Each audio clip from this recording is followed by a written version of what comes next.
தேவனுடைய வார்த்தை உள்ள வந்துச்சுன்னா பரிசுத்த ஆவி வரும். பரிசுத்த ஆவி வந்தா ஸ்தேவான்ட்ட பரிசுத்த ஆவி வந்துச்சு.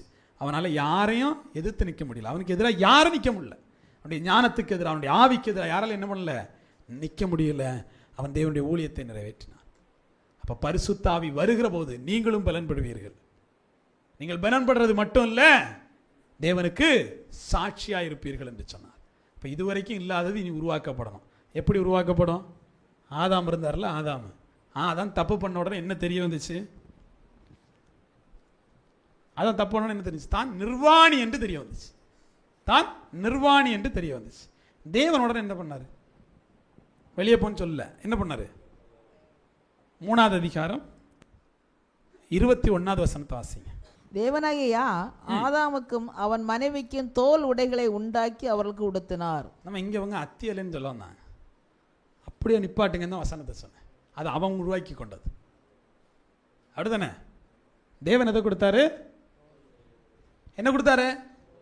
தோல் உடையை. பாவிக்கு என்ன உட தேவை? ஒரு தோல் உட தேவை. தோல் உட வரணும்னா கண்டிப்பாக ஏதோ ஒன்று கொண்டிருக்காரா இல்லையா? கொண்டிருக்காரா இல்லையா? அவன் பாவத்துக்காக ஏதோ ஒன்று கொண்டிருக்காரா இல்லையா? அவன் பாவத்தின் சம்பளம் தான் நிர்வாணம். அந்த பாவத்திலிருந்து மீட்டெடுத்தது தான் என்னது? அந்த மிருகத்தினுடைய உடை இல்லையா? இப்போ நிர்வாணமாக இருக்கிற உங்களுக்காக ஒருத்தர் அடிக்கப்படணும்.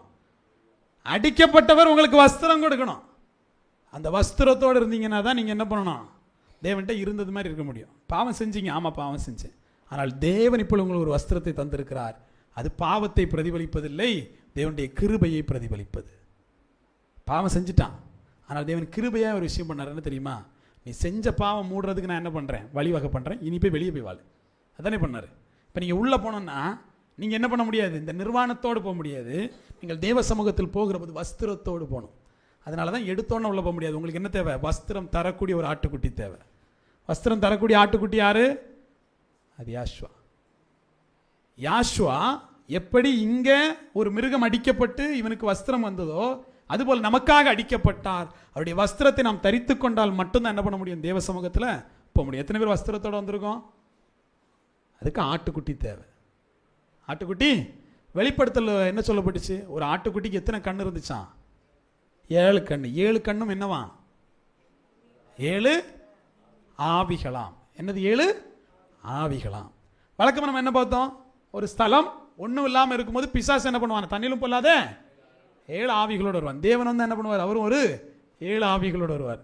இப்போ இந்த ஆட்டுக்குட்டியானவர் இருக்கார் பாருங்க. ஆட்டுக்குட்டியானவர், இந்த ஆட்டுக்குட்டியானவர் ஒரு 7 கண் இருக்கு பாருங்க.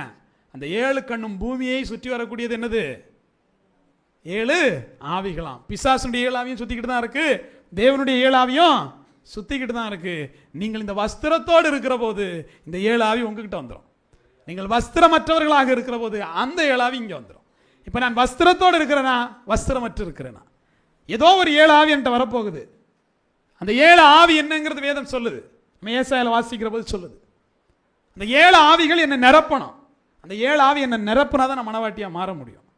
அப்போ நிரப்பப்பட முதல் படி எனக்காக அடிக்கப்பட்டவர் அந்த இரத்தத்தை கழுவி வஸ்திரம் தரிக்கணும். வஸ்திரம் தரிக்கப்பட்ட இது தேவனுடைய ஆலயமாய் மாற்றப்படணும். அதுக்கு இந்த வார்த்தை சாட்சியின் பிரமாணமாக நான் வாழணும். இப்போ தேவ சமூகத்தில் இன்று முதல் என்னை ஒரு சாட்சியின் பிரமாணமாக மாற்றுங்க.